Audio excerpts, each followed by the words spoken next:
ter atenção ao estacionar os nossos veículos.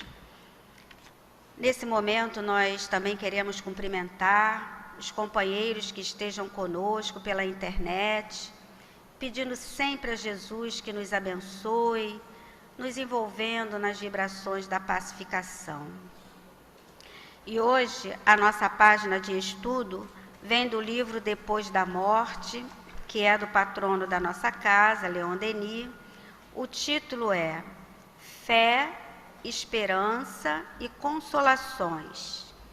E diz o mentor para nós: compenetrados da ideia de que essa vida não é senão um instante no conjunto da nossa existência imortal, aceitamos com paciência os males inevitáveis que ela engendra. A perspectiva dos tempos que se nos abrem dar-nos-á o poder de dominar as misérias presentes e de nos colocar acima das flutuações da fortuna. Sentir-nos-emos mais livres, mais bem armados para a luta. Conhecendo a causa dos seus males, o espírita compreende a necessidade deles, sabe que o sofrimento é legítimo e aceita-o sem murmurar.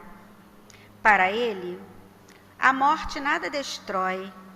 Os laços afetivos persistem na vida de além-túmulo, e todos aqueles que aqui se amaram reencontram-se, libertos das misérias terrestres, longe dessa dura morada. Só há separação para os maus. Dessas convicções resultam consolações desconhecidas dos indiferentes e dos céticos. Se de uma extremidade à outra do globo todas as almas se comunicassem nessa fé poderosa, assistir-se-ia a maior transformação moral que a história jamais registrou. Entretanto, essa fé, bem poucos homens a possuem.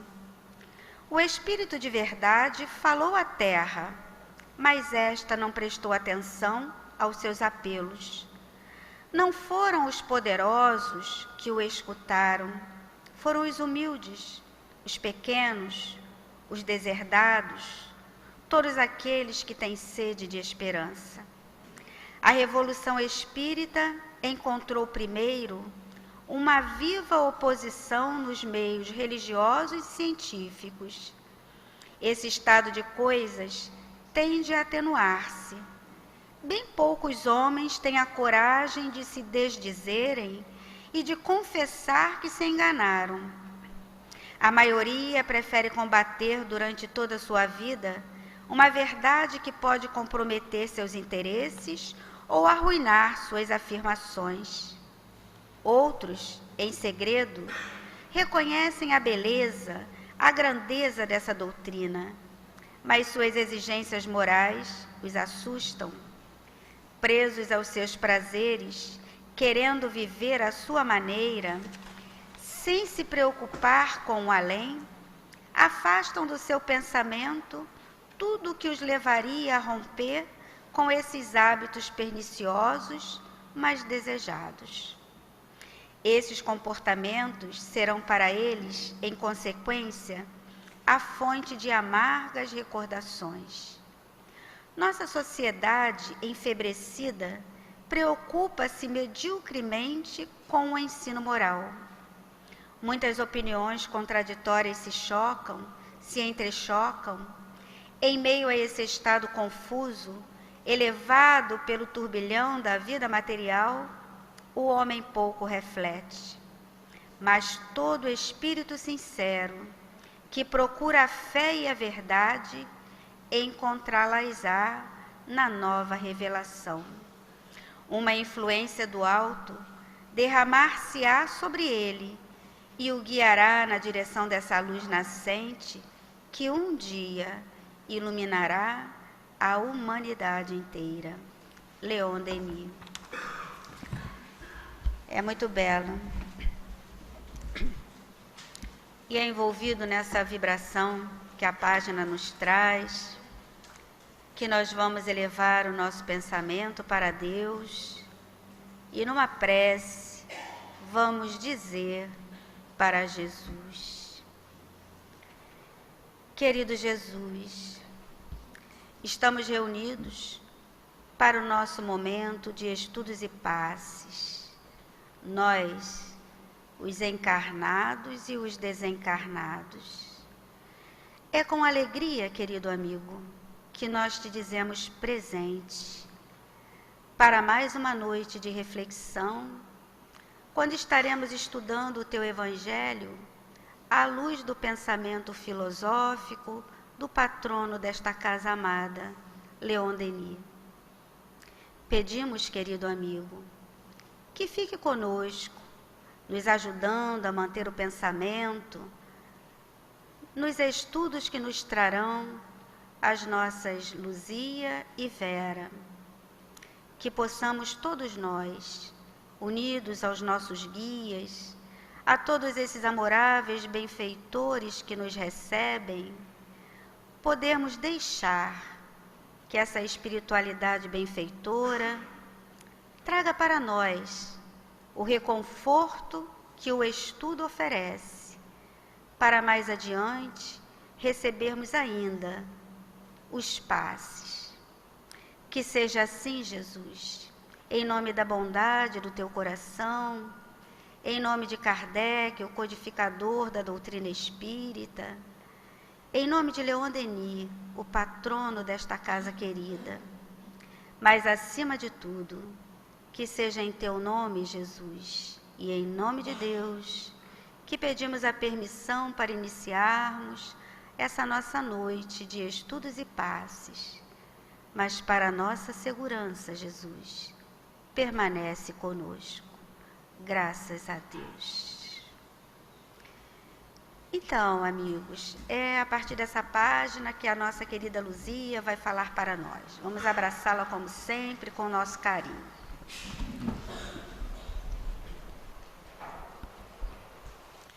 Queridos, boa noite. A nossa conversa hoje é sobre o capítulo Fé, Esperanças e Consolações do livro Depois da Morte, que já está sendo estudado pelo grupo de estudos da Vida e Obras de Leon Denis e será um dos capítulos a serem trabalhados no próximo encontro, que sempre acontece na sexta-feira da Semana Santa.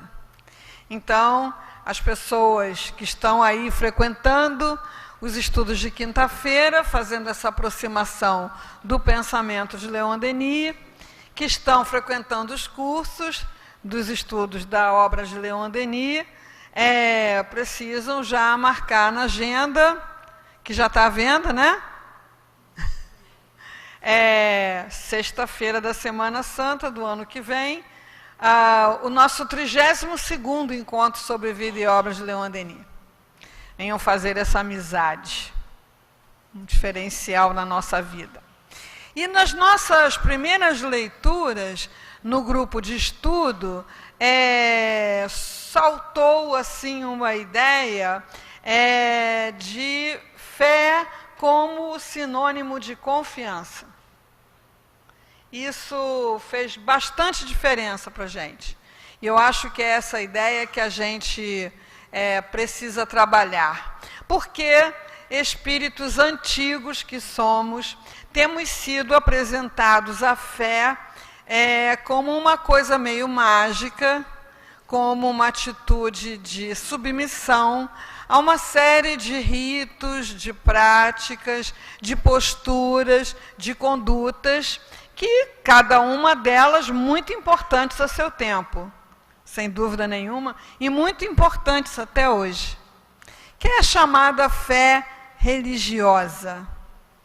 Então, apesar de nós sermos espíritas, de estarmos frequentando uma casa espírita, estarmos estudando a doutrina espírita, a nossa prática, a nossa relação com a casa espírita, com as suas atividades e com as suas propostas, tendem muito mais para o lado da fé religiosa do que da fé raciocinada que Kardec se esforçou para trazer para nós.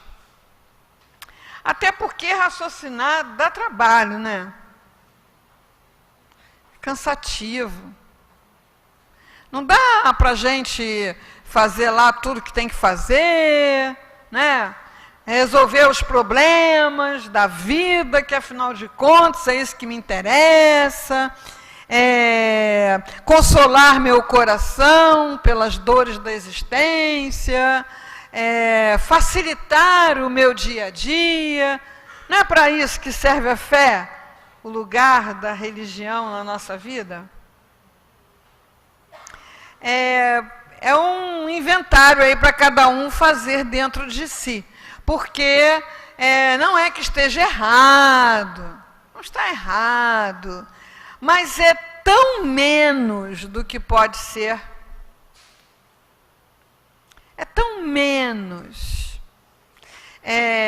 Eu passei um momento de muita dor na minha vida e era relacionado a uma pessoa que estava internada num hospital, e próximo desse hospital tem uma igreja de São Judas Tadeu, que é dito o santo das causas impossíveis.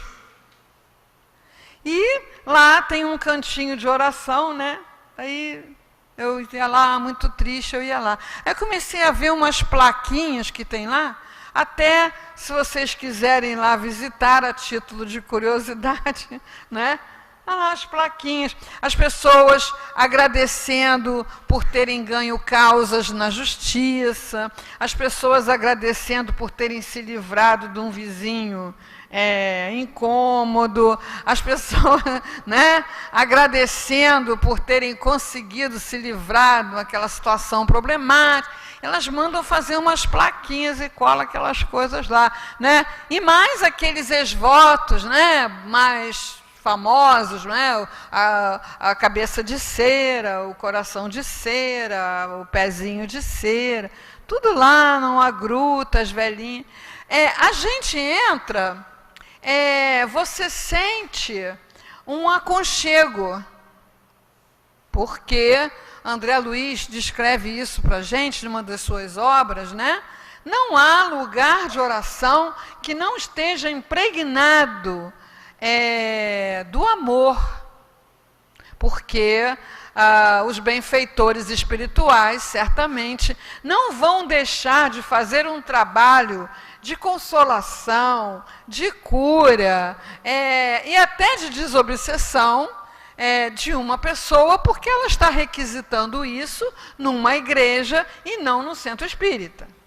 Então, os benfeitores espirituais trabalham aonde se fazem necessários, inclusive nos lugares mais equivocados aos olhos humanos, como prostíbulos, lugares de jogo. Eles estão em toda parte fazendo o seu trabalho.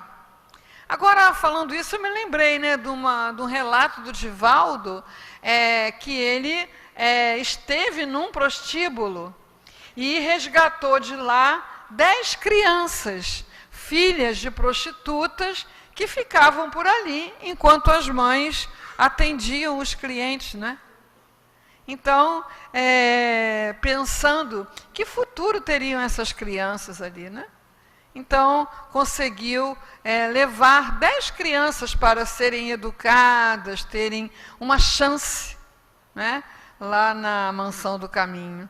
Então, é claro que lá na igreja de São Judas Tadeu acontece o bem. Mas eu fico pensando que muita gente deve ter pedido esse tipo de coisa para São Judas Tadeu e não deu. Perdeu a causa, o vizinho não se mudou, a pessoa complicada se tornou ainda mais complicada, o pezinho não ficou bom, o coração também não. E aí, como é que ficou a relação delas com São Judas Tadeu e como ficou a relação delas com Deus? Então, a gente chega na casa espírita, alguns mereceram chegar na casa espírita bebês, como esses que a companheira convoca, traz os bebês. Isso é merecimento, né? Muito merecimento. De serem evangelizados no ambiente da casa espírita, aonde existe a possibilidade de você tirar suas dúvidas. Porque criança é só o corpo. O espírito tem dúvida. E as dúvidas da criança, se não forem respondidas de maneira coerente, elas vão comprometer a relação da pessoa com a religião. Então, quem foi, como eu, evangelizado num ambiente católico, quando colocou as suas dúvidas, recebeu como resposta a questão do mistério. É mistério. Isso é mistério divino. Por exemplo, já tem o nome de mistério mesmo, o mistério da Santíssima Trindade. Então, se você percorrer o Novo Testamento, que é o relato das falas de Jesus, algumas falas, você vai ver que em momento nenhum ele fala em Santíssima Trindade. Ele fala do Pai, ele fala do Espírito Santo, mas ele não junta essas coisas numa coisa só. Então, da onde saiu isso? Não sou especialista em história do catolicismo, mas se não foi Jesus quem ensinou isso, e isso apareceu um bom tempo depois que Jesus passou, faz a gente supor que isso foi criado por um ser humano, uma pessoa como nós, que resolveu juntar e chamar isso de mistério. E tem até uma historinha, não é, de uma criança brincando na praia, na areia da praia, querendo entender o mistério da Santíssima Trindade. Houve lá de um santo que passava, que era mais fácil ela cavar um buraquinho e botar toda a água do mar naquele buraquinho do que entender o mistério da Santíssima Trindade. Só falta no final dessa explicação dizer para você assim: recolha-se a sua ignorância. Para muita gente isso não fez diferença nenhuma. As pessoas se tornaram católicas, religiosas e boas pessoas. Mas para certas almas cri-cris que nem eu, não deu certo. As perguntas se sucediam e as respostas não vinham. Então, a doutrina espírita foi para mim a única possibilidade de vivenciar a fé.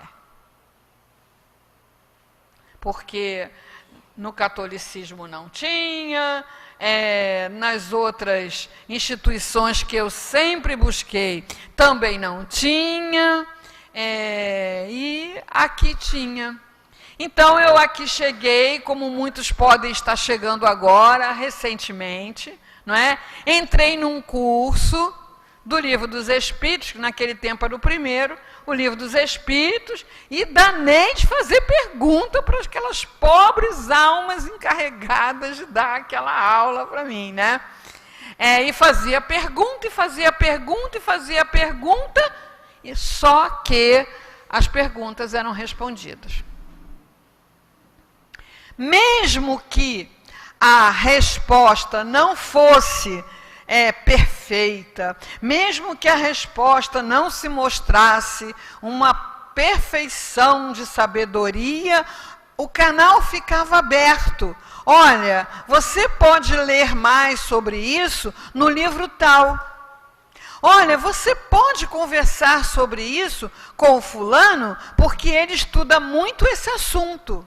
Olha, você pode perguntar ao altivo. Então, nunca era essa questão do mistério, da vontade de Deus. Mas por que isso acontece? Porque uma pessoa boa, generosa, tem que passar por esse sofrimento, enquanto aquele ali, que é uma pessoa totalmente equivocada, parece que leva uma boa vida, ganha dinheiro, vai bem de saúde. Como é que pode? É a vontade de Deus. Então, para muita gente, essa história de vontade de Deus resolve bem. Mas para muitos não resolve. Então, se você não encontra respostas, e você está buscando respostas, porque para quem não está buscando resposta, está tudo perfeito.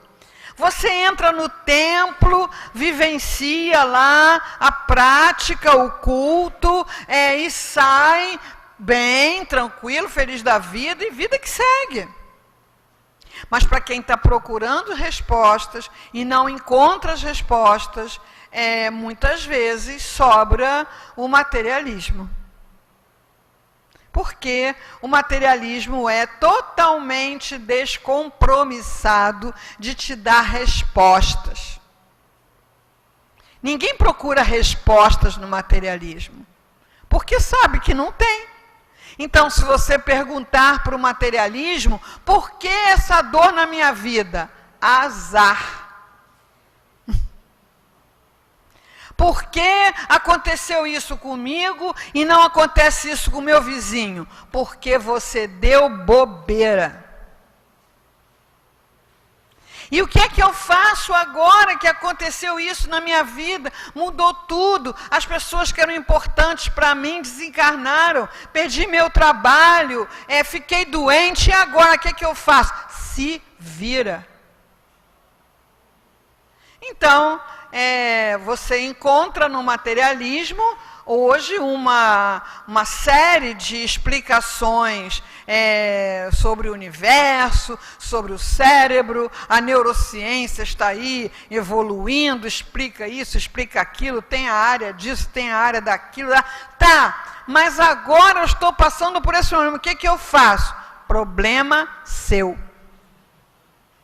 Então, é por isso que o Espiritismo tem um grande diferencial. Primeiro, porque tem respostas. Segundo, que nada está pronto. Essas respostas podem ser ampliadas ao infinito. Depende de você. Eu ouvi essa resposta dada na aula do Livro dos Espíritos. Me satisfez. Para mim está bem. Não, para mim não está. Para mim está mais ou menos. Então, o que eu faço? Procuro saber que outra coisa eu leio, outra coisa eu pergunto, com quem eu falo, faço uma cartinha, pergunto aos espíritos. Não existe limite, porque a fé sendo raciocinada, você vai parar aonde você quiser. E será que a gente quer parar de raciocinar? Pior que quer, né? Porque, como eu falei, raciocinar dá trabalho, raciocinar incomoda, raciocinar é chato, raciocinar às vezes é doloroso. Acontece que o raciocínio é uma conquista do patamar evolutivo no qual nós estamos, então não adianta reclamar, porque você vai precisar chegar no lugar do raciocínio mais cedo ou mais tarde, é uma questão de tempo, né? Então, raciocinando com Leon Denis, nós chegamos a essa visão de que fé não é apenas a prática de uma religião, a frequência a uma casa religiosa, a aceitação dos seus princípios, a adesão às suas tarefas. É muito mais do que isso, é confiança. Então, se você for pensar, por exemplo, na fala de alguns mestres. Mestres é bom para isso, né? Mestre é bom para mostrar para a gente que é possível fazer uma coisa diferente daquela que a gente faz. Então, nós experimentamos ansiedade?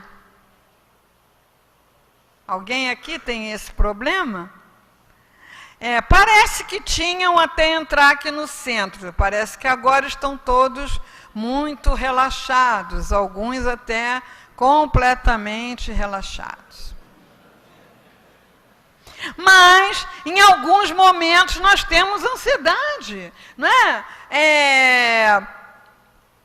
Será que vai dar? Será que vai dar tempo? O que será que vai dizer? O que será que vai acontecer? E aí a gente vive num jogo de xadrez, que no jogo de xadrez, né, você tem que fazer várias previsões mentais dos movimentos que você vai fazer com as pedras e que movimentos você pode esperar que seu parceiro faça. Por isso que a pessoa fica um tempão ali olhando, e não mexe aquela pedra, né? Olha, porque ela tem que fazer essa previsão.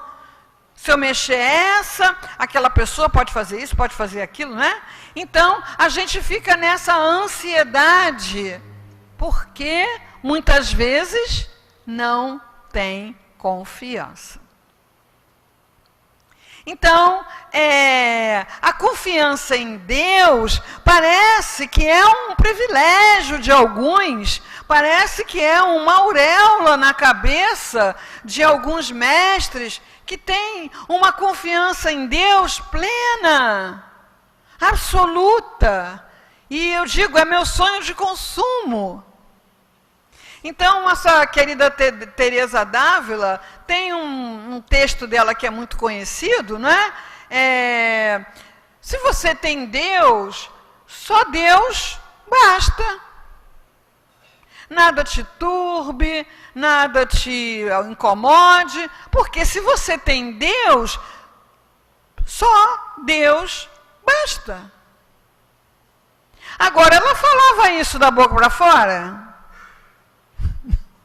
Ela ficava esperando, Deus vai resolver tudo. Então, basta eu ficar aqui, porque quem tem Deus, só Deus basta. Então, eu vou ficar aqui.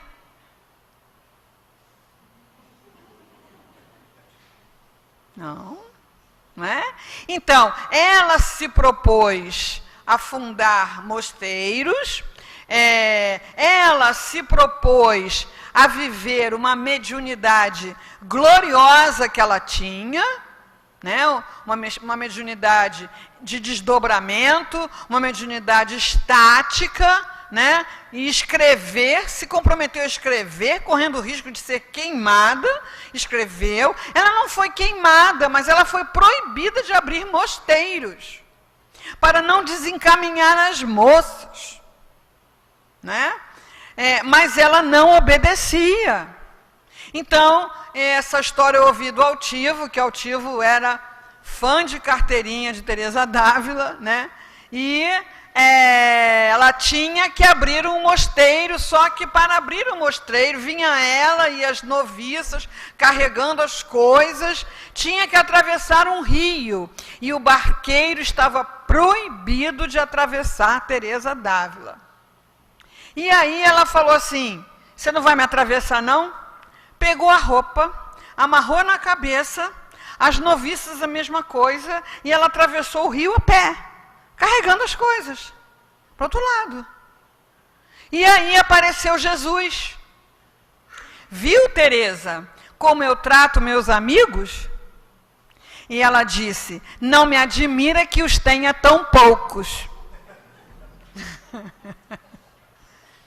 Então, ela tinha total confiança em Deus, total confiança em Jesus, mas não lhe passava pela cabeça que coubesse a Deus ou a Jesus fazer aquilo que ela confiava que ela era capaz de fazer. Então, eu sou capaz de atravessar esse rio com a saia na cabeça? Sou. Então eu confio em mim, eu vou fazer. Eu tenho confiança que esse mosteiro é importante que seja criado, então eu vou lá e vou abrir esse mosteiro. E Deus? Confio em Deus totalmente. Por isso eu faço isso sem a menor ansiedade. Ela usa aquela linguagem lá, né, medieval, eu não tenho a menor turbação. Nada me turba, porque eu tenho fé, quer dizer, eu confio. Confio em Deus, que eu estou fazendo a coisa certa, confio em Jesus, que Ele está me assistindo, mas confio em mim, no que eu sou capaz de fazer. A outra pessoa eu vi no filme que conta a vida dela, um filmezinho lá que conta a vida de Teresa de Calcutá. E ela, depois de muito esforço, de muito trabalho, muitos anos de trabalho, muitas dificuldades, ela consegue recursos para erguer um hospital.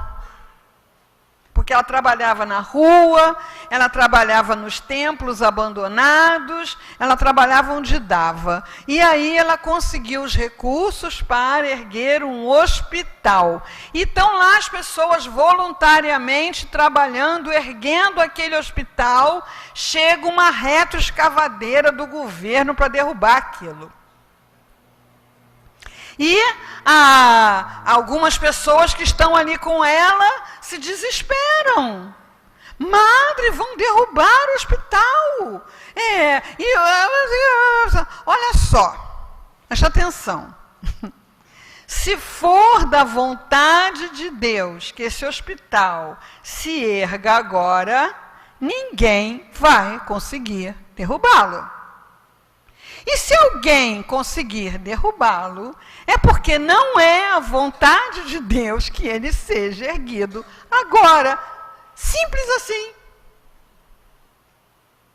Mas, é claro, ela não ficava escrevendo toda semana uma carta para o Papa dizer para ela se estava na hora de abrir o hospital ou não. Por quê? Porque ela tinha total confiança de que ela era capaz de fazer aquilo. Tinha confiança em Deus, tinha confiança no ser humano, tinha confiança em Jesus e tinha confiança em si mesmo. Então, quando nós observamos, nós que somos alunos, né, precisamos olhar para os mestres. Precisamos olhar para os mestres que nos ensinam aquilo em que a gente ainda é fraquinho. Precisamos olhar para eles, ver como eles fazem e aprender o que for possível. Por quê? Nós vemos uma epidemia de paralisação. Da onde vem essa paralisação? Da falta de fé. Mas é da falta de fé em Deus? Pode ser que não. Pode ser uma pessoa extremamente religiosa. Pode ser uma pessoa que frequente o templo, o centro, a igreja, aqui e acolá, mas ela está paralisada na vida dela. Por quê? Porque ela não confia. Não confia em si mesmo. Luiz Antônio Mileco tinha um programa na Rádio de Janeiro, era na hora que eu estava indo para o meu posto trabalhar. Eu ligava o rádio e ficava acompanhando. E lá pelas tantas ele conduzia uma mentalização, que ele falou que era uma mentalização inspirada no Sai Baba. Aquele problema que está na sua vida, que você não consegue resolver, não é aquele que você pode resolver, não. É aquele que você não pode resolver. Você já tentou, já esgotou seu repertório e não consegue resolver, né? Imagina uma fita de luz unindo o seu coração. Ele usava o coração do Cristo, porque acredito é uma figura mais próxima, né? Mas você pode ligar seu coração ao coração de Deus. E por essa fita de luz, você deixa o seu problema passar para Deus, ou para Jesus, ou para quem você quiser. Passou. E aí você vai empurrando o seu problema com essas palavras: entrego, confio, aceito e agradeço. Ou é confio, aceito, não, confio, entrego, aceito. E é isso aí. Entrego, confio, aceito e agradeço. É para ver se tem alguém acordado. E aí, eu começava a fazer esse exercício. E aí eu começava muito bem. Entrego. Tudo que a gente quer é entregar aquele negócio que está esquentando a nossa cabeça para Deus. Toma. Entrego. No confiar, a gente até vai mais ou menos. Confio, porque a gente está acostumado, não é, a ter confiança em Deus dentro dos nossos padrões, né? Confio. Agora, na hora do aceito, mas vê lá o que você vai fazer.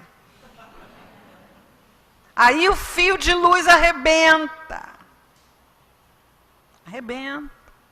E quer dizer o quê? Quer dizer que aquele momento de fé, de entrega, de confiança, não vai fazer o efeito desejado, que é dar para você a serenidade, a paz, o equilíbrio, que vão garantir que você vai funcionar dentro da situação da melhor maneira possível.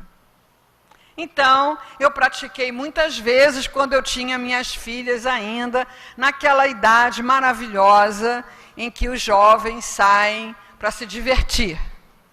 É maravilhosa para os jovens. Para quem fica em casa, né, é uma experiência bem intensa, né?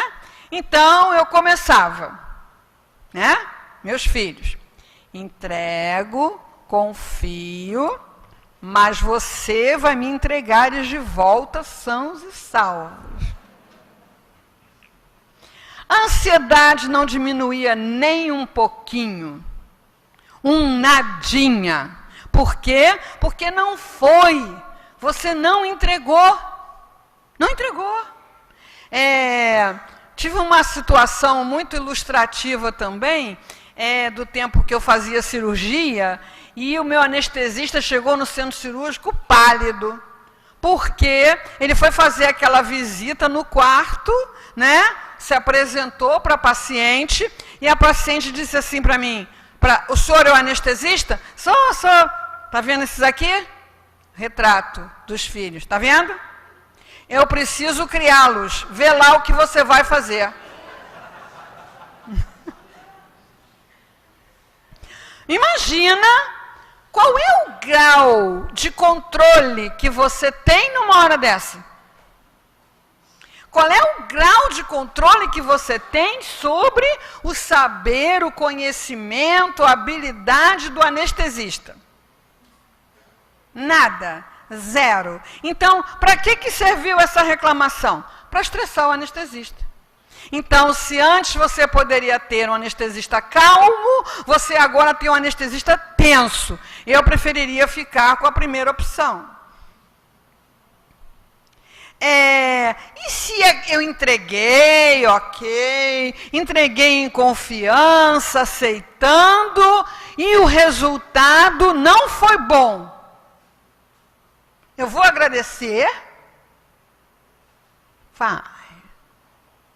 Vai agradecer. Por quê? Porque, pelo menos, foram, na grande maioria dos casos, essas situações em que as coisas não aconteceram como nós queríamos, que nos trouxeram para cá. Talvez, se aquela situação econômica tivesse dado certo, se aquela pessoa tivesse sido curada, se aquele problema mais grave não tivesse complicado, eu não estaria aqui. E é importante estar aqui. talvez a gente hoje, agora, não tenha a dimensão da importância de estar aqui. Mas, como espírito, uma vez, um dia, a gente terá. Dentro do trabalho do Autocura, nós recebemos uma médica que contraiu HIV do marido. O marido desencarnou e ela ficou... era assim que ela falava, tá, gente? Ela ficou terminal. Ela estava com 30 e poucos quilos, mas aí ela resolveu que não ia morrer mais, não. Resolveu. E aí começou a melhorar, começou a estabilizar, estabilizou, levantou, se recuperou até onde foi possível, retomou uma pesquisa científica que ela estava fazendo sobre hormônios de crescimento, apresentou esse trabalho num congresso na Alemanha, e deu depoimento para a gente aqui no Autocura que ela agradecia a Deus ter tido AIDS. Sabe por quê? Porque assim como nós, ela não sabia a força que ela tinha. Ela não sabia que ela tinha aquilo tudo dentro dela. Assim como nós não sabemos. Ela passou a confiar nela num grau que, se a gente não fizer um trabalho para expandir isso, também não vai confiar. Também vai se achar fraquinho, pobrezinho, coitadinho.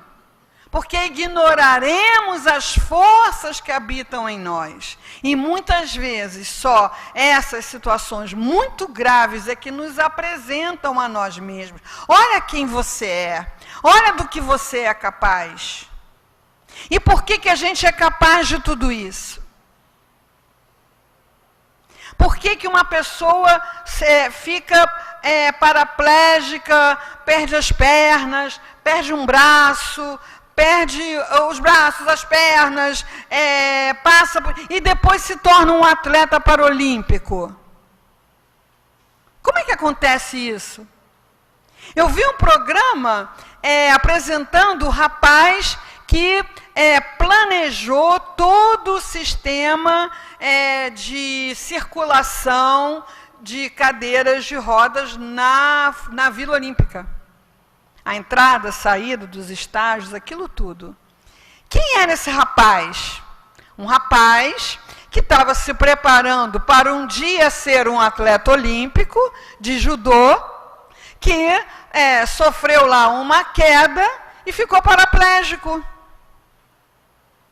E aí aquilo que ele estava fazendo não dava para fazer mais. E o que ele passou a fazer? Planejamento de circulação, que eu esqueci o nome agora, de cadeirantes e tal, para estádios, empresas, e foi contratado para fazer esse trabalho da Vila Olímpica. Imagina você. Pode imaginar, tranquilo, não atrai não. Imagina você, de uma hora para outra, ficar paraplégico. Você vai achar que seu mundo acabou, que sua vida... Não acabou. Você tem força dentro de você. Mas se você não tiver confiança, aí acaba. Eu conheci também a história de uma pessoa também, que estava noivo, tudo legal para casar, e aí sofreu um ataque, levou um tiro e ficou tetraplégico. Né? Ele hoje dirige um carro adaptado, pinta com a boca e faz palestras motivacionais. Como é possível? Como é que é possível um negócio desse? A gente ainda não se conhece, né? Então, uma das coisas que a fé, na visão espírita, nos oferece, está pondo no nosso colo agora mesmo, é a possibilidade de nós nos conhecermos. Conhecermos essa centelha divina que está em nós e do que ela é capaz. E para o que ela é capaz não há limites. Não há limites. Então, é uma questão de escolher, né? Leon Denis tem uma frase, né, que eu ainda não decorei, mas é mais ou menos isso, né? Se o homem conhecesse a extensão das forças que nele dormem, ao invés de se sentir fraco, coitadinho, sozinho, velhinho, tristinho, limitadinho, ao invés de se sentir assim, ele iria começar a sentir cada vez mais próximo dessa centelha divina que habita nele. E aí o céu é o limite, pode fazer qualquer coisa. Tem um documentário chamado Janelas da Alma. É todo um documentário sobre pessoas deficientes visuais ou mesmo cegas que realizam coisas extraordinárias, né? Uma delas é o Sivuca. Todo mundo conhece o Sivuca, né? O Sivuca tem aquele microlinho assim, mesmo assim o microlinho não tem pigmento porque ele é albumina. Albumina não. Ele é cor de albumina, né? Mas ele é albino, né?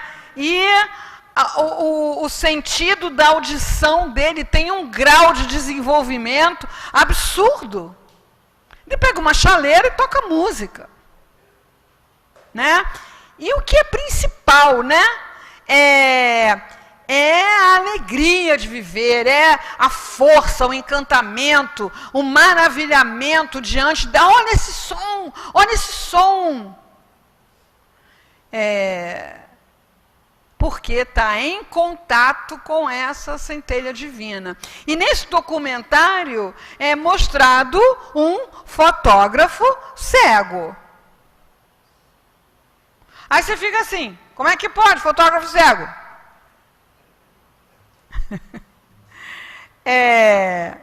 Tá lá o cara, para quem quiser ver. Se não tiver o documentário no YouTube, coloca fotógrafo cego no Google e vai mostrar para você. Ele tem registros do ambiente e do objeto a ser fotografado. Registros que Leon Denis estuda à perfeição no capítulo A Consciência e o Sentido Íntimo do livro O Problema do Ser e do Destino. Então, nesse capítulo A Consciência e o Sentido Íntimo, ele nos apresenta a nossa possibilidade de sentir, de captar informações, que por ser parte da centelha divina, é perfectível ao infinito. Então, como nós temos o sentido da visão, quem tem, ela praticamente se encarrega de todas as percepções. A gente entra aqui no salão e se alguém perguntar para a gente, o que você está percebendo? O que você está vendo? Ah, eu estou vendo umas cadeiras verdes, uma tela, umas janelas de ferro, né? Outra pessoa mais perceptiva poderá dizer, eu estou percebendo a paz. Vocês já perceberam a paz quando entra aqui? Dever de casa. Na próxima sessão que vocês vierem, cheguem antes e não vão para a cantina. Porque de barriga cheia a percepção fica meio arrastada, né? Vai depois, que o centro precisa de grana. Mas antes, vem aqui. E veja a paz. Como você vai ver a paz? Pelo sentido da alma. Esse sentido da alma que permite o fotógrafo cego tirar belíssimas fotografias. e que você também tem.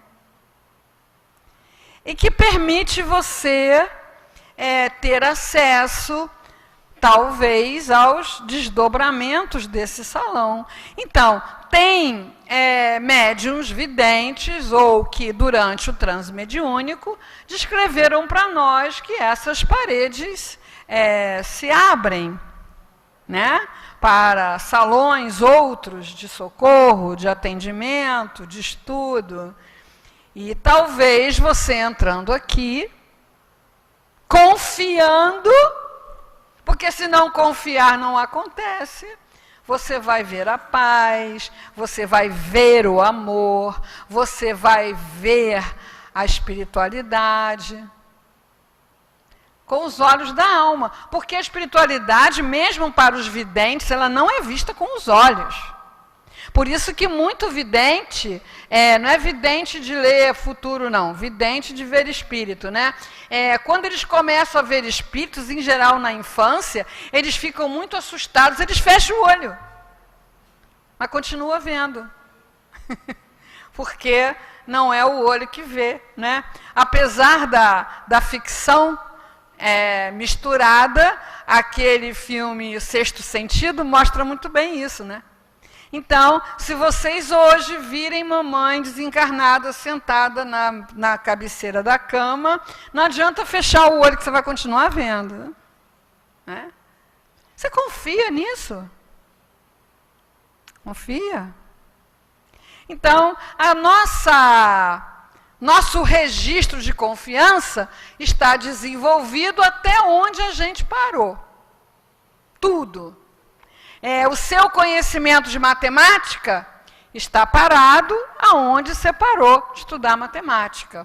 O seu conhecimento de geografia está parado aonde você parou de estudar geografia.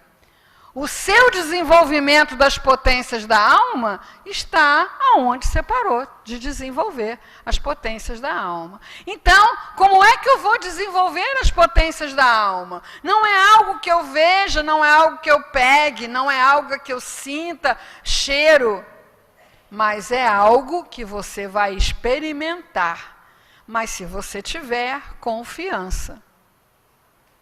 Quem está hoje aqui trazido pela dor, quem está hoje aqui trazido pela angústia, vou dizer para você uma frase comum, que todo mundo já ouviu, que todo mundo já disse, mas não confia, que é: isso também passa. Quando a gente está na dor, a impressão é que aquilo vai durar para sempre. Passa. Tudo passa. Então quer dizer que aquilo que está bom também vai passar? Vai. Dessa parte eu não gosto, mas tem que passar para que você aprenda outras coisas, né? Então, eu estou lá, criancinha, no jardim de infância, estou lá me esbaldando no tanque de areia com lápis de cor, passa. Aí lá vou eu para um elementar, aí eu tenho que usar lápis, aprender a escrever, fazer conta. Aí uma hora eu aprendo aquilo, agora tá bom, não, aí mando você para o ensino médio, em física, química. Passa. Passa. Tudo passa. Isso que está doendo hoje na sua alma ou no seu corpo, passa. Vai passar. Enquanto não passa, o que eu faço?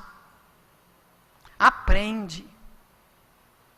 Então, quanto mais confiança você tiver de que vai passar, de que todo sofrimento que está na nossa vida é para nosso aprendizado, mais aproveitamento eu vou ter desse momento de dor. E esse estado é um estado de beatitude, né? A pessoa fica ali confiando e aprendendo, confiando e aprendendo. Não, a gente oscila. Uma hora parece que acende um clarão. Caramba, é isso. É isso. Esse é o momento da inspiração, né? Então, recentemente, pela inspiração, eu ouvi uma coisa assim: faça a prece antes. Ouvi aquilo, achei legal, mas achei que não tinha muito a ver, porque a gente está sempre fazendo prece, né? Aí, de repente, você tem uma notícia desagradável, dá lá numa ansiedade, vou tomar meu remédio. Faça uma prece antes. Surgiu lá um contratempo, deixa eu ligar para você. Faz uma prece antes. Aí eu comecei a fazer uma prece antes. Aí você começa a ver acontecer coisas que está lá no Evangelho, que o vulgo chama de milagre. Mas não é milagre. É o efeito da confiança que, partindo do seu espírito, se irradia para o universo, se irradia para as pessoas e muda. Muda você, muda o universo e muda as pessoas. Agora, você vai acreditar nisso porque eu estou falando? É pouco. Você vai ter que experimentar. A gente só acredita naquilo que a gente experimenta, né? Quando eu era criança, me levaram à praia, assim, eu me lembro que eu ficava histérica com aquela areia, eu ficava bolada com aquilo. Aquela areia na minha perna, eu queria que tirasse. Tira, né? Porque eu não acreditava que aquilo ia sair. Olha que agonia. Você se vê, de repente, com aquele negócio grudado na sua perna, e as pessoas, quando lava, passa, não, tira, né? Até que de tanto lavar e eu ver que saía, acabou o xerique, realmente, quando lava, passa. Então, todas essas recomendações que a gente recebe no culto no lar, faça o culto no lar, acho que não tem receita que saia desse receituário, que não fale para fazer o culto no lar. Faça o culto no lar, faça a prece ao lado do seu filho problemático, quando ele estiver dormindo, conversa com ele, deixa lá umas mensagens esquecidas pela casa, se você não experimentar, você não vai acreditar. Experimentar. E acreditar, no caso da doutrina espírita, é entender, por isso é fé raciocinada. Tudo isso que eu falei para vocês aqui não é milagre, tem explicação. Quem ainda não sabe a explicação pode correr atrás, porque vai encontrar. É fé raciocinada e é confiança. E qual o resultado disso? Que o senhor Leon Denis colocou no título: da fé e da confiança nasce a esperança e a consolação. Obrigado, queridos, pelo carinho. Bom demais, não é, amigos? Eu vou falar uma coisa que ela disse que eu fico falando para ela toda a vida, mas eu digo assim, quando ela desencarnar, ninguém vai falar igual a ela, assim. Trazer Leon Denis assim. Que Jesus abençoe muito. Ela hoje estava sendo aquela pessoa assim, muito esperada. Quando ela chegou ali, a gente, ela chegou. Então é isso. Casa espírita tem essas alegrias, não é? A doutrina espírita é muito alegre. A doutrina espírita é esperança pura. Quando a gente presta atenção, tudo que a doutrina espírita nos traz termina sempre mostrando para nós a esperança e a consolação. Então, que Jesus abençoe muito a Luzia, que ela possa estar muitas vezes ainda conosco, sem incorporação, hein, Luzia? Por favor. E agora vamos nos preparando aqui para o nosso segundo momento, que é o momento dos passes. Nós estamos no capítulo 19, A Fé Transporta Montanhas. Nós vamos iniciar as instruções dos Espíritos. E o subtítulo para nós é Fé, Mãe da Esperança e da Caridade. E quem traz essa comunicação para nós é José, o Espírito Protetor. E o benfeitor diz para nós: a fé para ser proveitosa, deve ser ativa, não deve adormecer. Mãe de todas as virtudes que conduzem a Deus, ela deve velar atentamente pelo desenvolvimento das filhas que gerou.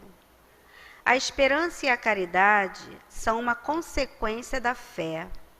Essas três virtudes são uma trindade inseparável.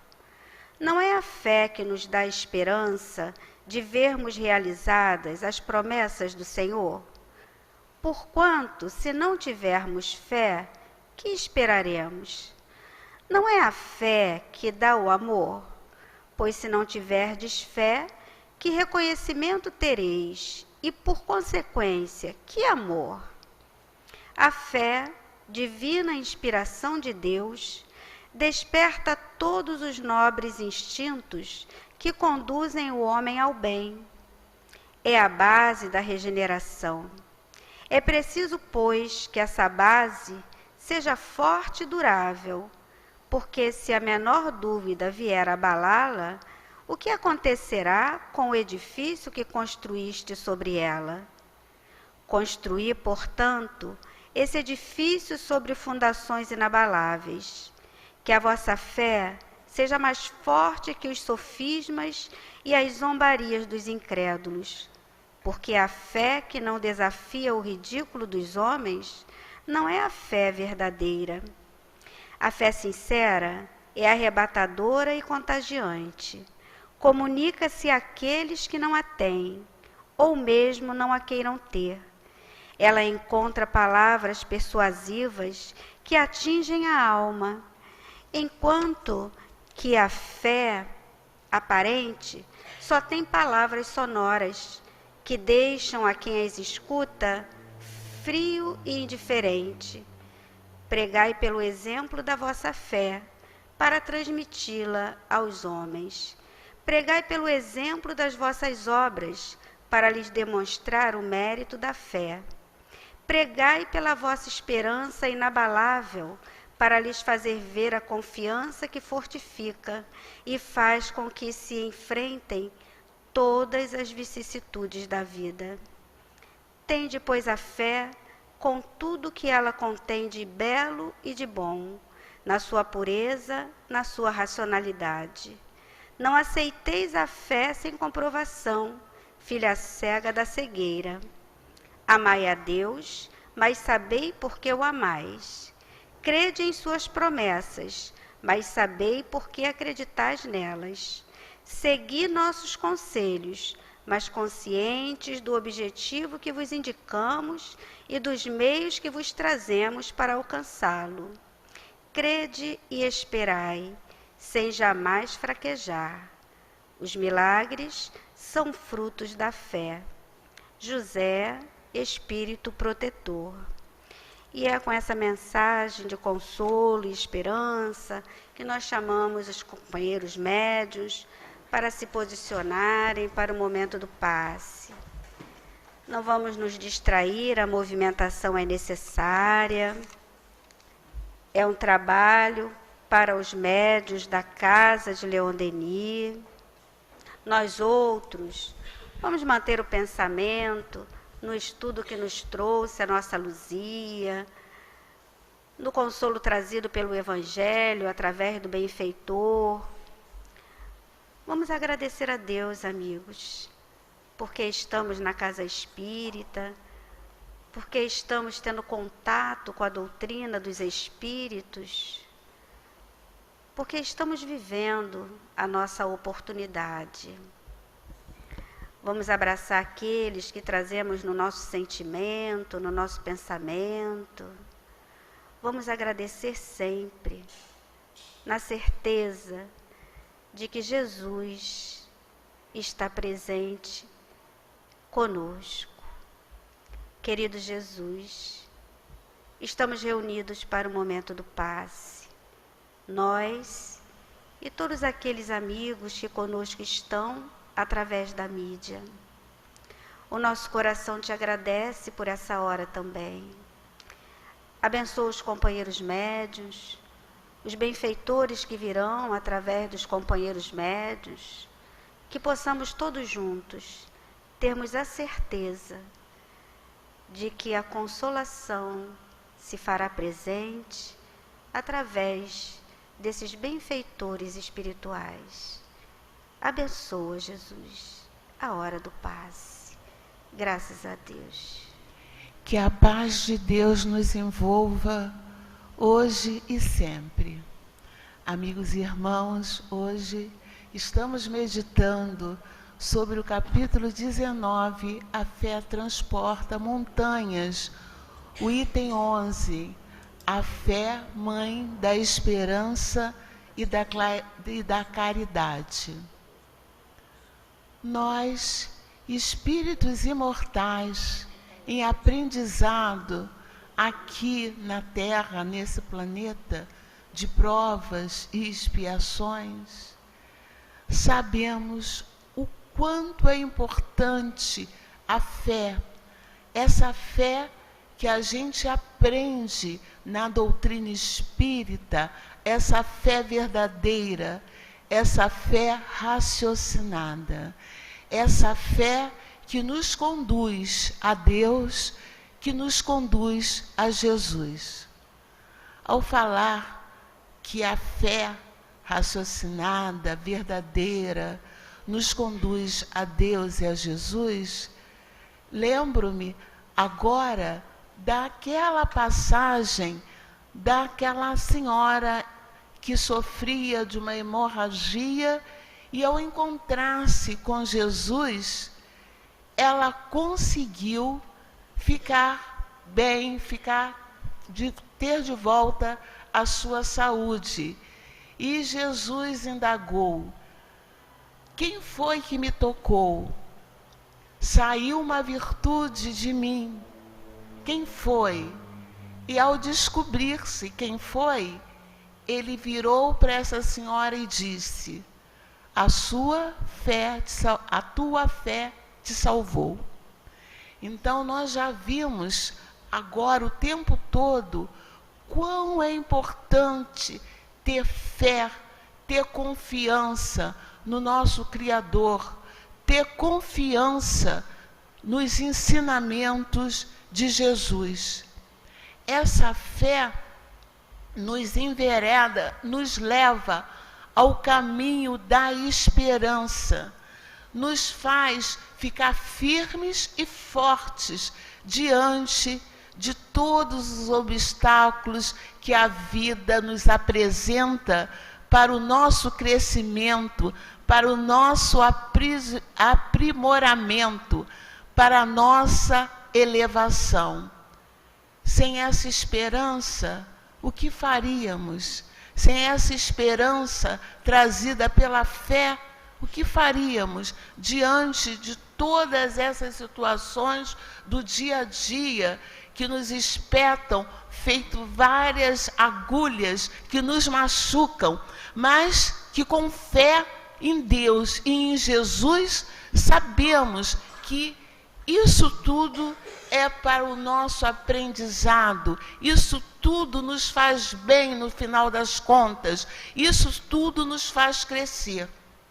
E nesse caminho da fé, proporcionando a esperança, a gente vai desembocar na caridade. Só o amor ao próximo, como Jesus nos ensinou. Só esse nos doar ao outro, como Jesus nos ensinou, vai nos fortificando a cada dia. A cada dia vamos encontrando o nosso caminho de espírito imortal num processo constante de elevação, num progresso, para nos tornarmos pessoas melhores. Isso tudo se originando de quê? De que pontos de partida? Da fé, dessa confiança de que não estamos sós, nunca estamos sós.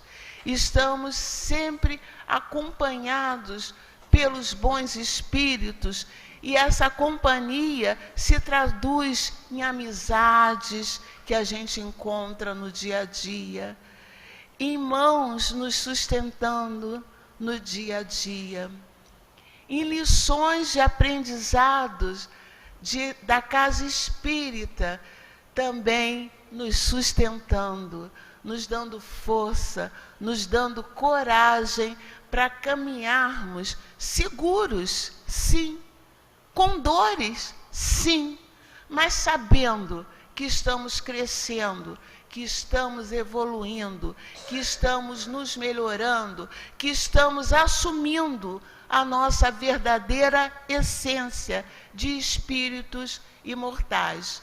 E sabendo que tudo passa, como já foi dito, passam os momentos de alegria, passam os momentos de tristeza, só não passa a nossa confiança, a nossa fé no nosso Criador. Não passa o amor que Jesus veio nos ensinar e que, se nós soubermos edificá-lo nos nossos corações e nas nossas mentes, conseguiremos o equilíbrio, a paz e a tranquilidade. Amigos e irmãos, tenhamos fé, tenhamos confiança que tudo que nos acontece é que deveria nos acontecer para a nossa elevação espiritual. E é muito bom estarmos aqui na Casa Espírita, e é muito bom a gente ter esses momentos que às vezes parecem desesperadores, mas não são. Que a gente aprende aqui na Casa Espírita, a gente aprende com a doutrina espírita a nos elevarmos. Que a paz de Deus continue nos envolvendo, hoje e sempre. Graças a Deus, Jesus. Querido amigo, estamos chegando ao final da nossa noite de estudos e passes. O nosso coração te agradece por esses momentos de alegria, de reconforto, de podermos entender um pouco melhor que somos filhos de Deus, que não estamos sós, que estamos na escola da vida material para mostrarmos a nós mesmos o quanto somos capazes de superar obstáculos. Abençoe a cada um de nós, Jesus, encarnados, desencarnados, que possamos levar conosco essas trocas de estudo para que possamos retornar ao nosso mundo de relação, confiantes de que és o nosso pastor e que nada nos faltará. Que possamos chegar aos nossos lares com a segurança dos que conseguiram entender que estamos caminhando, mas não estamos sós. Nunca estamos sós. Que seja assim agradecidos aos guias particulares de cada um de nós, a esses mentores amoráveis que nos abraçam, mas acima de tudo, Jesus, em teu nome e em nome de Deus, que pedimos a permissão para encerrarmos essa nossa querida noite de estudos na nossa casa espírita.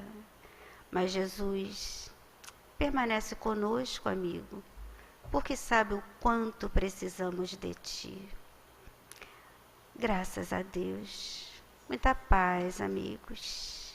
Graças a Deus.